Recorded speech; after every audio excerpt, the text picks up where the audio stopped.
The space station near Jupiter was quiet. Only Lily Harper was awake during the night shift. She sat in front of many screens that showed stars, planets, and the empty space between them. Her job was to watch these screens and listen for any messages from space. Most nights, nothing happened, but tonight was different. Lily noticed something strange on one of her screens. A small dot of light blinked where no light should be. She leaned forward and adjusted some dials. The blinking continued. She turned up the volume on her headset dot at first. All she heard was the usual static noise of space. Then, buried in that noise, she caught something else. A pattern. A signal. Lily's heart beat faster. She had found something. But she had to be sure. For the next 3 hours, she ran every test she knew. She checked and double-checked. She didn't want to report a false alarm. Finally, she was certain. Someone out there was sending a message, and it wasn't coming from any human ship or colony. Lily took a deep breath and pressed the emergency button. "This is Communications Officer Harper. I need to speak with Admiral Bennett immediately. I've received a signal from deep space. It's a call for help." Within 1 hour, the station was buzzing with activity. Scientists, military officers, and government officials gathered in the main conference room. They all stared at the large screen where Lily had put the signal data. Admiral John Bennett walked in last. He was a tall, serious man with gray hair and many medals on his uniform. He had fought in Earth's first space battles 20 years ago. Now he was in charge of all human ships in the solar system. "Officer Harper," he said, "tell us what you found." Lily stood up. Her hands shook a little, but her voice was steady. "Sir, at 0247 hours, I detected an artificial signal from beyond our mapped space. It traveled through 12 galaxies to reach us. The message is simple but clear." She touched a button. A series of numbers appeared on the screen, followed by words in a strange language. Then came the translation. "Help us. They're killing everyone." The room went silent. Admiral Bennett walked closer to the screen and studied the numbers. "Coordinates," he said quietly. "They're telling us where they are." "Yes, sir," Lily said. "And there's more. The signal pattern matches something we've seen before." Dr. Alan Foster, the lead language expert, stepped forward. He was younger than most people in the room, with kind eyes and quick hands that moved when he talked. "The signal structure is similar to communications we intercepted from the Varsari 3 years ago," he explained. "Remember the mining colony incident? When those alien scouts appeared near Saturn and then quickly left?" People in the room nodded. Everyone remembered. It had been humanity's first brief contact with the Varsari. The alien ships had approached. A small mining operation exchanged a few messages, and then departed at high speed when Earth sent military ships to investigate. "You think the Varsari are attacking someone?" Admiral Bennett asked. "Not the Varsari," Dr. Foster said. "The message suggests the Varsari are the attackers. Someone else is asking for help." Security Director Grace Miller frowned. "How do they even know we exist? Why send a message to us?" "They didn't target Earth specifically," Dr. Foster explained. "This is a wide-band transmission, sent in all directions, on all frequencies. Like throwing a message in a bottle into the ocean and hoping someone finds it." Admiral Bennett turned to the room. "We need to decide if we respond, and how." The debate lasted 18 hours.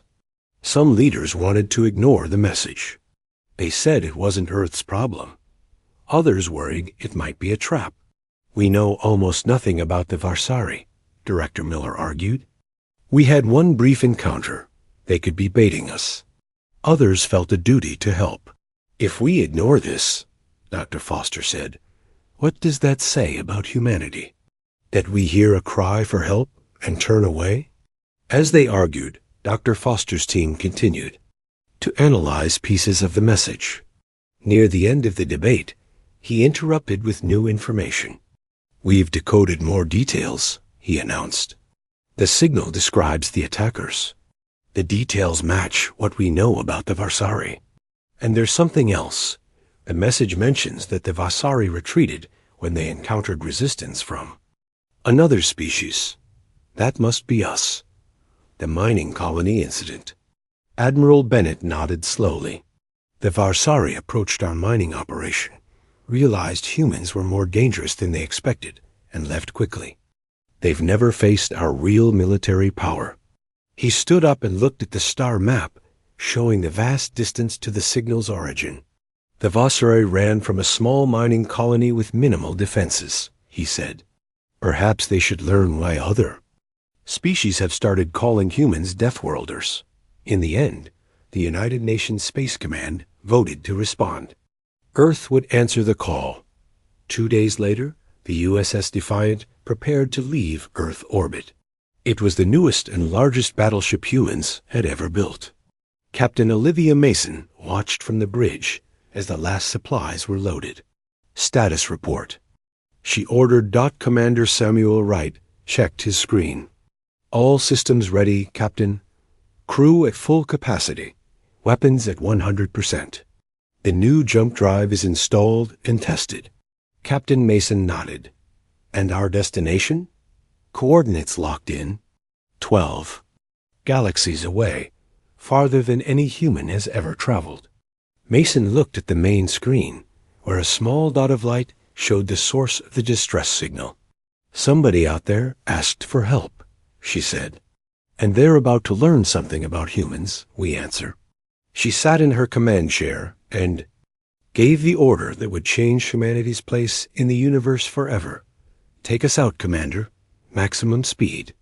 The massive engines of the Defiant roared to life. The ship moved away from Earth, gathering speed until the stars blurred. Somewhere across 12 galaxies, a dying civilization waited for a rescue. They weren't sure would come. They had no way of knowing that humans were already on their way. And humans had evolved on a planet that tried to kill them every day. A world with crushing gravity, extreme temperatures, and constant dangers. To survive such a world, humans had become something the galaxy rarely produced. Deathworlders. Perfect rescuers. The nightmare of the Varsari. And they were coming with fury. The USS Defiant moved through space faster than any human ship before it. Captain Olivia Mason stood in the massive hangar bay, watching her crew prepare for what might come next. The hangar was filled with fighters, shuttles, and large battle machines called Titan mechs. People rushed around, checking weapons and loading supplies. Mason was born on a colony, world with stronger gravity than Earth. This made her stronger than most humans. Her bones were denser, her muscles more powerful, and her reflexes quicker. When she had met aliens at peace conferences, they often stepped back from her. Sensing something dangerous, Commander Samuel Wright walked up to her. He held a tablet with many reports on it. "Captain, the last Titan mechs are being prepared now," he said. "Engineering says the new jump drive is working well. We should reach the coordinates in 3 days," Mason nodded. "And our special units?" Wright looked toward a closed section of the hangar. Large metal containers were being loaded there. "The 82nd Biohazard Response Unit is on board," he said quietly. "Colonel Rivera says his team is ready. They want to test their new weapons in real combat." Mason didn't smile. The 82nd was Earth's secret weapon. They carried things that could kill entire species if needed. Things that changed planets forever. She hoped they wouldn't need to use them. "What about our other ships?" she asked. "The Spectre, Wraith, and Phantom left before us," Wright said. "They're smaller and faster. They should arrive first and begin gathering information." These 3 ships were special too. They could hide from enemy sensors. Each carried soldiers trained to fight in alien environments. Dr. Eliza Daniels entered the hangar. She was the mission's top expert on alien life. She had studied the brief records of the Valsari from their first meeting with humans. "Captain, may I speak with you?" she asked. Mason nodded, and they walked to a quieter corner. "I've been studying the planet we're heading to," Dr. Daniels said. "Based on the signal data, the natives live on a world with low gravity and a nitrogen-methane atmosphere." "What does that mean for us?" Mason asked. "It means we'll need environment suits to breathe there. The gravity will make us even stronger than normal. But more importantly, it tells us why the Valsari are attacking. It's a perfect world for them to live on." "And what about the Valsari themselves? What are their weaknesses?" Dr. Daniels showed Mason some images on her tablet. The Valsari looked like tall insects with 6 limbs and hard outer shells. "They can't breathe oxygen. It's poison to them," she explained. "Their bodies can't handle sudden pressure changes. And they see different colors than we do. They can't see reds and oranges." Well, Mason thought about this. So to them, humans are terrifying, Dr. Daniels finished. "We breathe what kills them. Our bones and muscles are much stronger because we evolved on a high-gravity world. We move in ways that seem unnatural to them." "That explains why they ran from our mining colony," Mason said. "Just seeing humans scared them." "Exactly.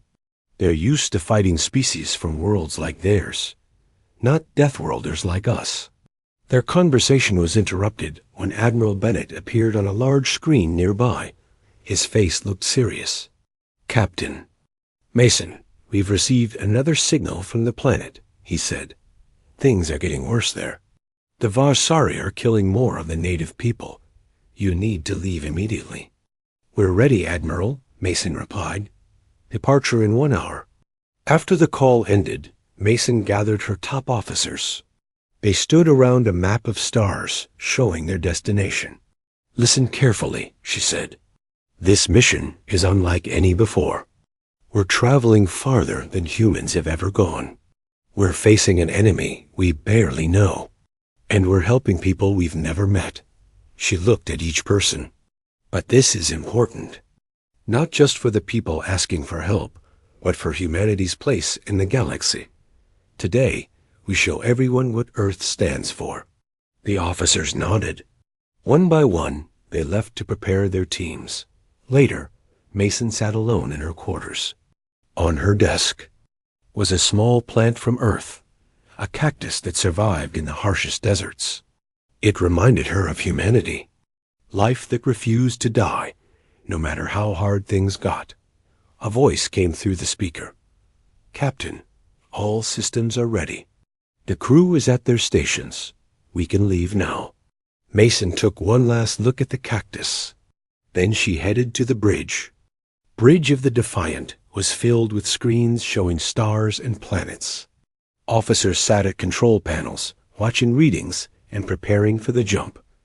Mason took her seat in the center. "Start the jump sequence." Commander Wright counted down. "Jump in 5, 4, 3, 2, 1. The ship shuddered. Outside, space itself seemed to bend. Stars stretched into lines of light. Then everything flashed white. The Defiant had entered. Jump space, a shortcut through reality that would take them across 12 galaxies in just 3 days. During those 3 days, the crew trained constantly. Soldiers practiced fighting in different gravity. Scientists studied all known information about the Valsari. Medical teams prepared to treat alien injuries. Mason spent the time reviewing battle plans with her officers. They created strategies for different situations they might face. "Remember," she told them, "our first goal is to save the people who called for help. Our second goal is to stop the Valsari. We want to end this without destroying them if possible." On the 3rd day, the ship prepared to exit jump space. Everyone went to their stations. Weapons were charged. Shields were raised. "Exiting jump in 30 seconds, announced Lieutenant Frank Cooper. Mason felt the weight of the moment. What they would find on the other side, no one knew. But humanity had made a choice to answer a call for help, no matter the risk. "Whatever is waiting for us," she said to her crew. "Remember why we came. Remember what we are." The countdown reached 0. The ship shuddered again. The white light of jump space faded, and the USS Defiant arrived at its destination, ready to show the galaxy what happened when you pushed humanity to respond with fury. The USS Defiant burst out of jump space with a bright flash of light. The ship shook for a moment, then steadied. All around it, space sparkled with strange energy, a side effect of the experimental jump drive. This energy scrambled sensors and communications for miles around. On the bridge, Captain Mason gripped her chair as the ship settled. Screens lit up with information as the ship's systems came back online. "Status report," she ordered. Lieutenant Frank Cooper worked quickly. At his station, "All systems functioning, Captain. Our arrival created a large electromagnetic burst. It should hide us from enemy sensors for about 2 minutes. Good. Use that time. I want to know what we're facing." The crew moved with practiced speed. Sensors scanned the area, building a picture of what waited for them. "Captain," Cooper said, his voice tight, "I'm detecting 37 Varsari ships in orbit around the planet. They've landed troops on the surface. The planet's atmosphere is changing. They're making it more like their home world." "What about the people who sent the distress call? Are they still alive?" Cooper adjusted some controls. "Yes, ma'am. I'm picking up several million life signs, mostly underground. The Varsari haven't reached all of them yet." Mason nodded. "Their arrival wasn't too late. Launch stealth probes. I want detailed information about those ships. And signal our advance teams. Tell them to begin operations." Outside the Defiant, small probes shot silently into space. They were nearly invisible, designed to get close to enemy ships without being detected. Mason turned to Communications Officer Kyle Johnson. "Prepare to receive data from the Spectre, Wraith, and Phantom. They should already be in position." Just then, an alarm sounded. Cooper looked up from his station. "Captain, 6 Varsari. Warships have broken formation. They're heading our way. They've detected us. Time to intercept?" 3 minutes, Mason stood. "Open a channel when they're in range. Let's see what they have to say." The bridge crew worked steadily as the enemy ships approached. No one showed fear, but everyone felt it. They were 12 galaxies from home, facing an alien force they barely understood. "They're hailing us," Johnson reported after a few minutes. On screen, Mason ordered that the main screen lit up. A Varsari commander appeared. It looked like a giant insect with 6 limbs and a hard, shiny shell. Its eyes were large and black, set on either side of a pointed head. "Human vessel," the Varsari said, its voice translated by the ship's computer. "This territory is claimed by the Varsari expansion. Leave immediately or be destroyed." Mason stepped forward where the Varsari could see her. "This is Captain Olivia Mason of the Earthship Defiant. We received a distress call from this planet. We're here to help its people." The Varsari's limbs moved in a pattern that Dr. Daniels had earlier identified as showing amusement or dismissal. "The native species is being relocated according to expansion protocols. Your help is not needed or wanted." "Relocated?" Mason's voice hardened. "Our scans show mass graves.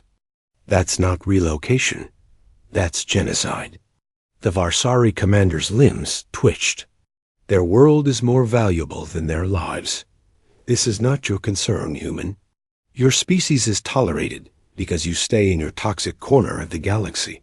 Do not test our patience." Mason stepped closer to the screen. "Let me be clear. We're not asking your permission. Earth has decided to answer their call for help. You have 1 hour to stop your attack and leave this planet." The screen went dark as the Varsari cut the transmission. "They're powering weapons," Cooper reported. Mason returned to her chair. "So that's how it will be. Signal the Spectre, Wraith, and Phantom. Tell them to start Operation Thunderbolt now." As the 6 Varsari ships moved toward the Defiant, they didn't notice the 3 human stealth ships already hidden among their fleet. Aboard these ships, Special Forces teams prepared to board the largest Varsari vessels. On the bridge of the Varsari command ship, Admiral Zirkath watched the human vessel with scorn. He had studied the reports from the mining colony incident. Humans were strange and dangerous, yes, but their ship was alone against his fleet. "Prepare to fire," he ordered his weapons officer. "Show these Deathworlders what happens when they interfere with the expansion." What Zirkath didn't know was that Colonel Kevin Rivera and his team from the 82nd Biohazard Response Unit had already boarded his ship. They moved silently through the corridors, wearing sealed environment suits that protected them from the thin methane atmosphere inside the Varsari vessel. They reached their target, the ship's environmental control center. 2 Varsari technicians looked up in shock as the humans entered. They had never seen humans up close before. The sight of these creatures, standing upright and moving with such speed, filled them with instinctive fear. Before they could react, Rivera's team stunned them with non-lethal weapons. "Secure the room," Rivera ordered. "Begin the operation." One of his team members connected a device to the environmental controls. Slowly, the device began changing the atmosphere inside the ship. Oxygen levels started to rise. Similar teams on the other 2 Varsari ships did the same thing. None of the Varsari noticed until alarms began to sound throughout their vessels. Back on the Defiant, Mason watched as the 6 approaching Varsari ships opened fire. Energy beams and missiles streaked toward her ship. "Defensive measures only," she ordered. "Make them think we're weaker than we are."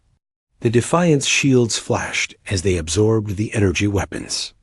Point defense systems shot down incoming missiles. The ship shook with each impact. "Shields at 64%, reported Officer Patricia Lillard. Mason nodded calmly. "And our special operation?" Commander Wright checked his screen. "Teams report success on all 3 target vessels. Environmental changes in progress."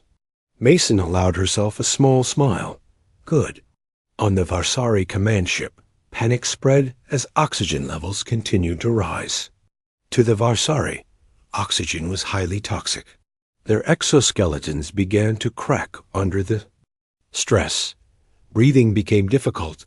Admiral Zirkath struggled to understand what was happening.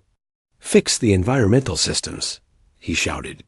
"This is impossible." The bridge doors slid open. Colonel Rivera and his team walked in, their environment suits making them look even more alien to the Varsari. "Your ships are disabled," Rivera stated, calmly through his translator. "Your crews cannot fight in this atmosphere. Surrender your fleet, or we will continue to every vessel." Zirkath stared in horror at the humans standing before him, seemingly unaffected by what was, to his species, a deadly poison atmosphere in orbit. The remaining Varsari ships faltered as their command vessels suddenly broadcast surrender signals. Captain Mason watched with satisfaction. "All fighter wings launch," she ordered. "Ground teams deploy to the surface. Medical teams prepare to receive civilian evacuees." The Defiant's hangar doors opened, releasing squadrons of fighters and dropships. Toward the planet, the battle for the alien world had begun. But the Varsari were already learning a harsh lesson about challenging Deathworlders from Earth. Fighters from the USS Defiant streaked toward the planet's surface. Inside one of the lead dropships, Sergeant Natalie Winters checked her powered armor one last time. Around her, 20 soldiers did the same. They were minutes away from landing. "Remember," she told her team, "the natives are hiding underground. The Varsari are hunting them. Our job is to protect the natives and pushed the Vasari back to their ships. The soldiers nodded. They had trained for this, but nothing could fully prepare them for fighting on an alien world. The pilot's voice came through their helmets. 1 minute to landing. Sensors show Vasari troops near the largest underground entrance. They're trying to break in. Winters stood up. That's where we're going. Get us as close as you can. The dropship shook as it entered the planet's atmosphere. Through the small windows, Winters could see a strange landscape. The ground was covered in tall, crystal-like plants that glowed in different colors. The sky was orange, with 2 moons visible even in daylight. 30 seconds. The pilot called. Winters activated her armor systems. The powered suit hummed to life around her, multiplying her strength and speed. In the low gravity of this world, she would be even faster and stronger than usual. 10 seconds. The ship slowed suddenly. The back door opened with a hiss, revealing the alien landscape. Go, go, go. Winters shouted. The soldiers rushed out, their heavy boots hitting the ground. Despite their armor, they seemed to almost float in the low gravity. Each step sent them flying forward much farther than expected. Ahead of them, a group of Vasari.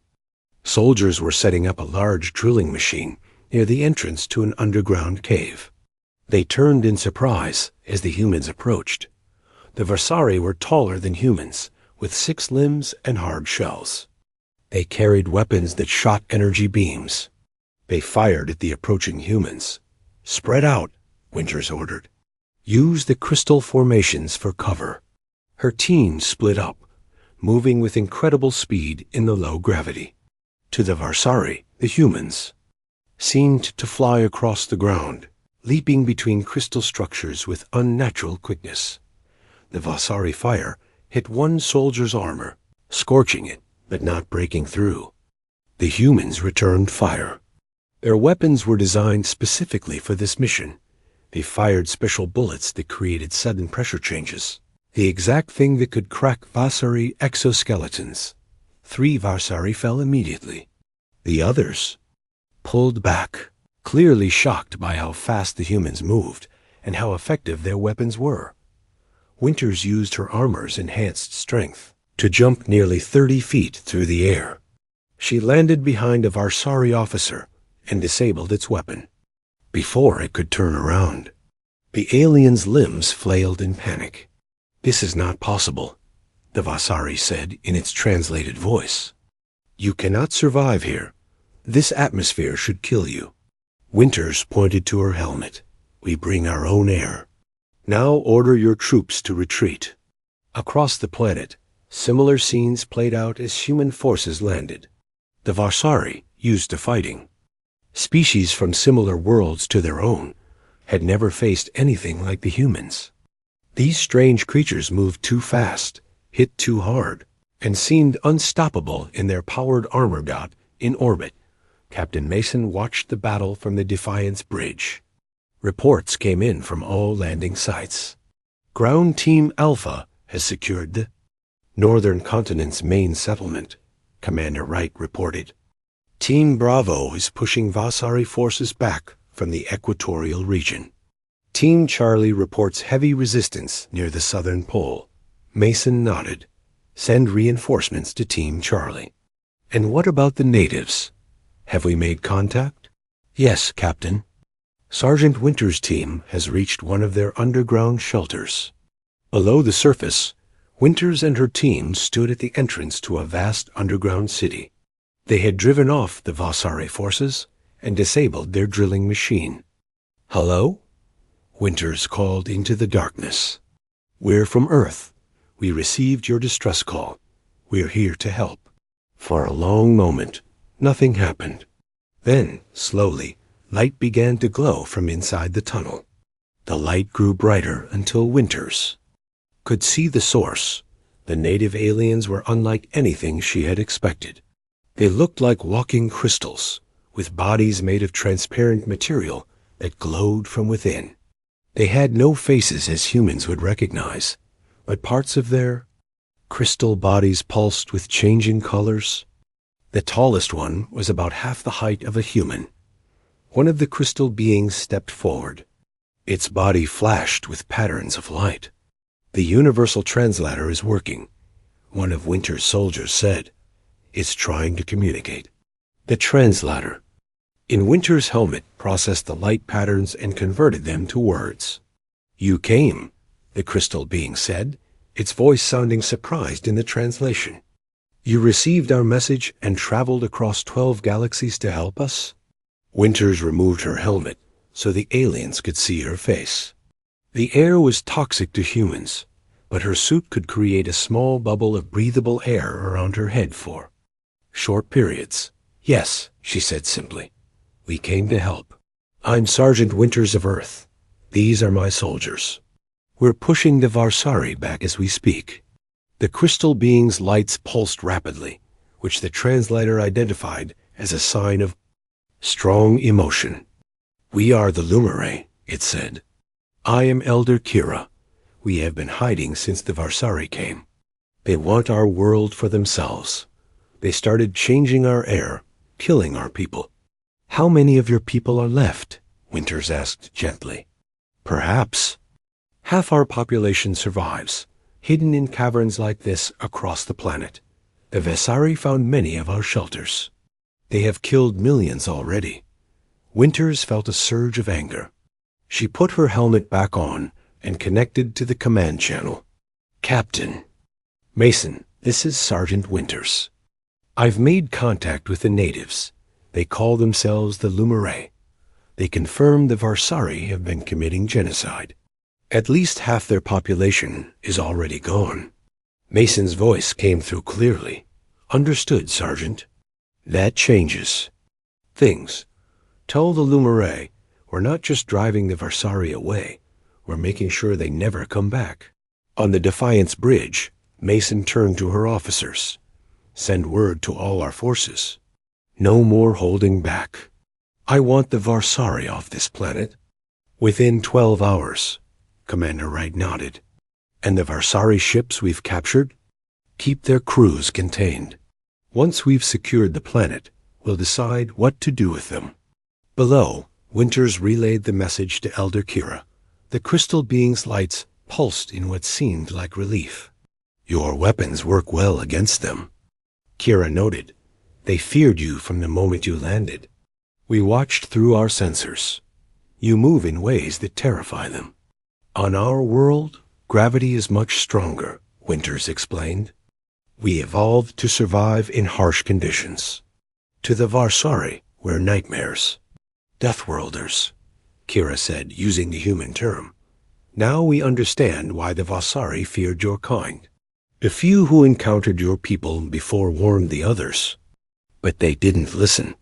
They didn't believe any species could be so formidable." As they spoke, more reports came in. Human forces were winning on all fronts. The Varsari were retreating to their ships in disorder. The Lumere were emerging from their hiding places, their crystal bodies lighting up the underground caverns with hope for the first time since the invasion began. Earth had answered their call. The Deathworlders had come, and the Varsari were learning a lesson they would never forget. 1 month had passed since the battle. Captain Olivia Mason stood in the newly built Earth Embassy on the Lumere world, which humans now called Crystallis. Through the large window, she watched as all 3 of the planet's suns set one after another, painting the sky in beautiful colors. The victory had been complete. After the first day of fighting, most Varsari forces had surrendered. Those who tried to escape found their ships disabled by Earth's stealth vessels. Not a single Varsari warship had gotten away to warn their home world. Mason heard footsteps and turned to see Ryan Fletcher, Earth's new ambassador to the Lumere, walking toward her. "Beautiful sunset, isn't it?" Fletcher said, joining her hat. The window. Mason nodded. "How did the meeting with the Lumere High Council go?" "Very well. They've formally asked for a permanent alliance with Earth. They're offering to share their crystal technology with us if we continue to protect them. There, Technology is impressive, Mason said. I've seen their crystal engines. They use light in ways we never imagined. And what about the Varsari? Any news? Mason turned away from the window. Our intelligence ships report that they're pulling back from all fronts in this sector. The prisoners we sent home with a warning have spread the word. The Varsari leadership is completely rethinking their expansion plans. So the message got through. Clearly. Attack a species under Earth's protection, and you'll regret it. The door slid open, and Dr. Eliza Daniels walked in with a Lumaray scientist. The crystal being glowed with bright, excited pulses of light. Captain, Ambassador, Dr. Daniels said, her face showing excitement. We've made an amazing discovery. Elder Zira here has been studying human biology. The Lumaray think they can create special compounds that would make humans even stronger. Ambassador Fletcher raised his eyebrows. How is that possible? The Lumaray's lights pulsed as it spoke, the translator converting the patterns to words. Your bodies are already remarkable to us, Elder Zira said, but we can synthesize crystals that would enhance your natural abilities. These treatments could make humans 3 times stronger and able to survive in even more hostile environments. The Lumaray insist on sharing this technology, Dr. Daniels added. They call us the guardian species. They want to help us be even better guardians. Mason looked at the Lumaray with surprise. You want to make us more powerful? Aren't you concerned about what we might do with such abilities? Elder Zira's lights pulsed in a pattern that indicated something like gentle amusement. You traveled across 12 galaxies to help people you had never met, the crystal being said. You risked your lives for ours. What greater proof of character could there be? Later that evening, Mason walked through the Earth military base that had been established on Crystalis. Human soldiers worked alongside Lumaray, building defensive systems that would protect the planet even when most of the Earth forces returned home. In the communications center, Lieutenant Kyle Johnson was monitoring deep space signals. Captain, he said as Mason entered, something interesting is happening. Since our battle with the Varsari, we've detected a significant increase in transmissions from distant systems. What kind of transmissions? Mason asked. Distress calls. Mostly, but they're different now. Before, they were sent in all directions, hoping anyone might hear. Now they're specifically directed toward Earth. Johnson played one of the translated messages. People of Earth, defenders of the weak, we have heard of your courage. Our world is under attack. Will you answer our call as you answered the Lumaray? Mason listened to several more messages. Each one was similar, a plea for help from a world in trouble, sent directly to Earth. Word has spread fast, she said quietly. What should we do? Johnson asked. We can't respond to all of them. Mason thought for a moment. Forward these to Earth Command. The UN will need to create a new department just to handle these requests. We'll need more ships, more soldiers. A galactic peacekeeping force? Johnson suggested. Something like that. As Mason left the communications center, she met Sergeant Winters, who was escorting a group of Lumaray children.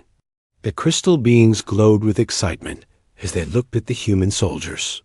They wanted to meet real Deathworlders, Winters explained. With a smile. They've been asking questions all day about Earth.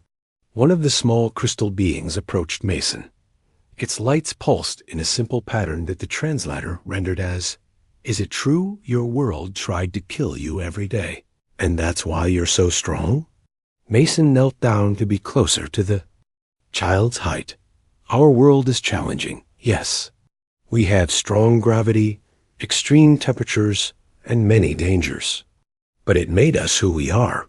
And you use your strength to help others, not to conquer them like the Varsari. That's the choice we made, Mason said. Power means nothing if it's not used to protect those who need help. That night, Mason returned to the embassy and found Ambassador Fletcher on a call with Earth. The UN Secretary-General's face filled. The large screen. "Captain Mason," the Secretary-General said when he saw her. "Good timing. I was just telling the Ambassador that the Security Council has approved the formation of a new branch of our Space Forces, the Galactic Response Division. Its mission will be to answer distress calls from across the galaxy." "That was fast," Mason said. "After your success with the Lumaray, support was overwhelming. Humanity has found its purpose among the stars." After the call ended, Mason and Fletcher stood in silence for a moment. "So what happens now?" Fletcher asked finally. "Now we build. More ships," Mason said. "We train more soldiers. We forge more alliances. The Vasari won't be the last threat we face." "Are you concerned about what we're becoming? A species known for its military power?" Mason shook her head. "We're becoming known for our compassion, Ambassador. The fact that we have the power to help means nothing without the will to use it for good." Through the window, the crystal cities of the Lumaray glowed in the darkness, their lights forming patterns of beauty and harmony. Above them, Earth ships maintained their protective watchdot in the communications center. More distress calls arrived each day. Word continued to spread across the stars about the humans of Earth Deathworlders who had evolved on a planet that tried to kill them, who breathed poison and endured crushing gravity, who crossed 12 galaxies to defend strangers. And in the silence between stars, civilizations in peril whispered a new message, aimed toward the spiral arm of the Milky Way. "Earth, if you can hear us, ... we need you." The next morning, Captain Mason stood on the bridge of the USS Defiant, preparing to return to Earth. "Commander." Wright handed her a data pad. "New orders from Fleet Command, Captain. After we return for resupply, we're to head to these coordinates." Another distress call. Mason looked at the star map. Another long journey, another desperate plea for help. "Tell the crew to prepare for departure," she said. "Earth has answered one call. We'll answer many more." As the Defiant lifted off from Chrysalis, the Lumaray gathered to watch it go. Their crystal bodies glowed with gratitude and hope. They had sent a message into the darkness of space, not knowing if anyone would hear or care, and humanity had answered.